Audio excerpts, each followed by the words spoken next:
حضرات، ہمارے معاشرے کے بہت سارے لوگ اس وجہ سے پریشان ہیں کہ ان پر بہت زیادہ قرض چڑھ چکا ہے، تو مقروضوں کے لیے ایک بہت پیارا وظیفہ لے کر حاضر ہوا ہوں۔ نوٹ فرمائیں، اس کو تیار کریں، انشاءاللہ پہاڑوں جیسا قرض ہوگا تو وہ بھی ادا ہو جائے گا۔ جامع ترمذی میں یہ حدیث ہے، سیدنا علی المرتضیٰ رضی اللہ تعالی عنہ، ان کے پاس ایک غلام آ کے کہتا ہے کہ اے علی، میں نے اپنے آقا کے ساتھ مکاتبت کر لی ہے، مجھے اتنے پیسے چاہیے، وہ مجھے دے دو تاکہ میں اپنے آقا کو دے کر آزاد ہو جاؤں۔ تو جناب علی المرتضیٰ شیر خدا رضی اللہ تعالیٰ عنہ فرمانے لگے کہ میں آپ کو ایک ایسا وظیفہ بتاتا ہوں، ایسے کلمات سکھلاتا ہوں، ایسی دعا بتلاتا ہوں، تو اپنی زندگی کا اس کو حصہ بنا لے، وہ کلمات پڑھا کر، وہ وظیفہ کیا کر۔ نبی صلی اللہ علیہ وسلم نے مجھے فرمایا تھا کہ جو شخص یہ وظیفہ کرے گا، ان کلمات کو پڑھے گا، اگر اس بندے پر پہاڑوں جیسا، بڑے سے بڑے پہاڑ کے برابر بھی قرض ہوگا، اللہ تعالیٰ وہ بھی ادا فرما دے۔ وہ کون سا وظیفہ ہے، دعا کون سی ہے، تو آپ بھی نوٹ کر لیں۔ آپ علیہ السلام نے فرمایا کہ یہ دعا پڑھا کرو۔ علی رضی اللہ عنہ آگے وہ اس غلام کو سکھا رہے ہیں، اور آج ہم آپ کو سکھلا رہے ہیں کہ یہ دعا پڑھا کرو۔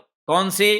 اللہم اکفنی بحلالک عن حرامک واغننی بفضلک عمن سواک۔ اس دعا کو یاد کر لو اور اس کو نمازوں کے بعد اپنی دعاؤں میں چلتے پھرتے پڑھتے رہا کرو۔ بڑے سے بڑے پہاڑ کے برابر بھی قرض ہوا تو وہ بھی ادا ہو جائے گا۔ اللہ رب العالمین عمل کرنے کی توفیق عطا فرمائے۔